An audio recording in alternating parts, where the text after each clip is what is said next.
Puji Tuhan, selamat pagi Bapak Ibu Saudara yang terkasih di dalam Tuhan. Kita akan kembali merenungkan firman Tuhan pada pagi hari ini dan kita tetap percaya bahwa firman Tuhan akan menguatkan kehidupan kita khususnya di sepanjang hari ini. Puji Tuhan. Kita akan kembali untuk mempelajari tentang bahasa roh pada pertemuan ini Saudara. Di renungan yang pertama, sebelumnya ini saya berkata tentang belajar bahasa roh dan kita sudah mempelajari fakta-fakta Alkitab dan saya akan mereview sedikit. Yang pertama, bahasa roh itu adalah anugerah. Kemudian yang kedua, bahasa roh itu tidak bersifat kekal. Jadi bahasa roh itu bukan ukuran seseorang untuk diselamatkan. Yang ketiga, bahasa roh itu sebagai tanda kepenuhan, sifatnya pribadi. Kemudian yang keempat, Roh Kudus itu tertib. Nah saudara, sebelumnya kita sudah pelajari tentang fakta-fakta Alkitab ini, maka hari ini kita akan mempelajari arti dari bahasa roh itu sendiri. Jadi Bapak Ibu mungkin bertanya-tanya nih, waktu kita berbahasa roh, waktu saya berbahasa roh, apa sih artinya? Nah ini kita akan belajar Bapak Ibu Saudara bersama-sama pada pagi hari ini. Arti bahasa roh yang pertama adalah memuliakan Allah. Kisah Rasul pasal 2 ayat 5 sampai dengan 6 berkata demikian. Waktu itu di Yerusalem diam orang-orang Yahudi yang saleh dari segala bangsa di bawah kolong langit. Ketika turun bunyi itu berkerumunlah orang banyak. Mereka bingung karena mereka masing-masing mendengar rasul-rasul itu berkata-kata dalam bahasa mereka sendiri. Kemudian saya lanjut pasal 2 ayat 8 sampai dengan 11. Berkata demikian, bagaimana mungkin kita masing-masing mendengar mereka berkata-kata dalam bahasa kita sendiri, yaitu bahasa yang kita pakai di negeri asal kita. Kita orang Parsia, Media, Elam, penduduk Mesopotamia, Yudea dan Kapadokia, Pontus dan Asia, Frigia dan Pamfilia, Mesir dan daerah-daerah Libya yang berdekatan dengan Kirene, pendatang-pendatang dari Roma, baik orang Yahudi maupun penganut agama Yahudi, orang Kreta dan orang Arab. Kita ini saudara, kita mendengar mereka berkata-kata dalam bahasa kita sendiri tentang perbuatan-perbuatan besar yang dilakukan Allah. Saudara, waktu seseorang berbahasa roh, dia ini sedang memuliakan Allah. Ini yang disebutkan senolalia. Ya, saudara mungkin pernah mendengarkan tentang glosolalia. Glosolalia itu adalah bahasa roh, berkata-kata dengan bahasa lidah. Ini sesuatu yang baru, sebab senolalia itu berbeda dengan glosolalia. Kalau senolalia itu adalah berkata-kata dengan bahasa yang lain dan kemudian ada orang lain yang mengerti bahasanya sebab itu dari daerahnya mereka. Nah ini yang terjadi pada waktu Kisah Rasul pasal 2, 120 orang ini berkata-kata dengan bahasa lidah. Ya.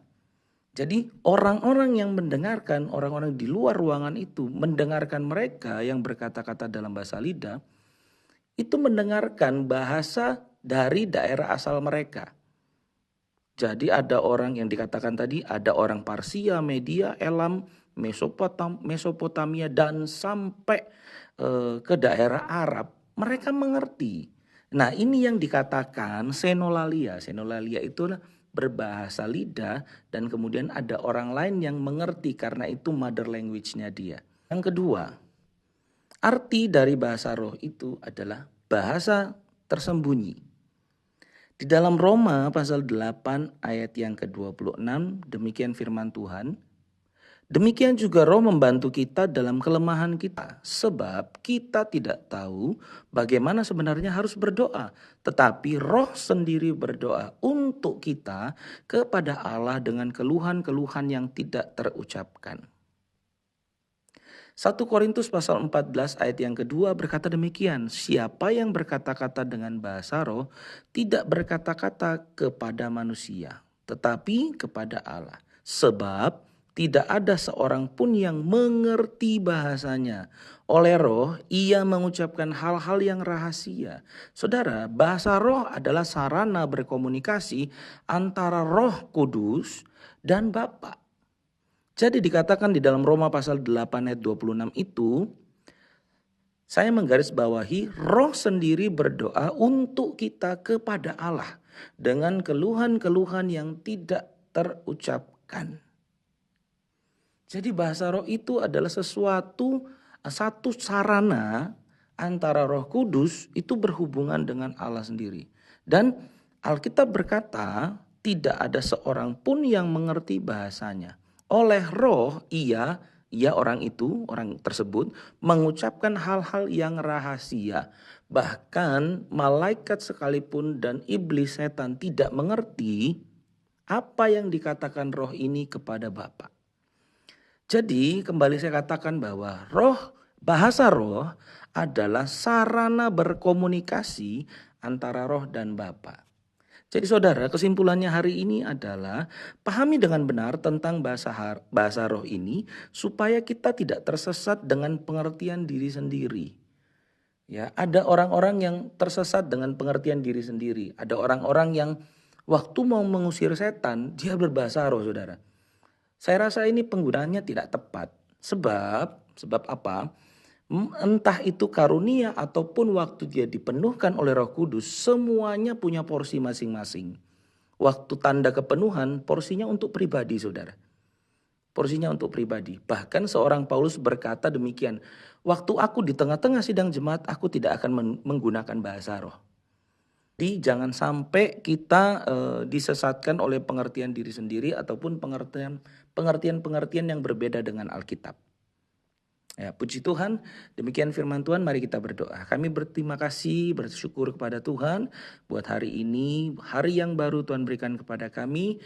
Dan kami sudah mempelajari firman-Mu, Tuhan ingatkan kembali firman-Mu, berikan kami pengertian yang benar, supaya apa yang kami mengerti, apa yang sudah kami dengarkan ini dapat kami lakukan di dalam kehidupan kami. Berkati seluruh sidang jemaat-Mu, berkati hamba-hamba-Mu di sepanjang hari ini. Terima kasih Tuhan, ini doa kami. Tuhan dengar doa kami di dalam nama Tuhan kami Yesus Kristus. Kami sudah berdoa dan bersyukur. Haleluya. Amin. Puji Tuhan, selamat pagi. Tuhan Yesus memberkati. Di dalam hidupku semua baik, sungguh teramat baik. Kau jadikan hidupku berarti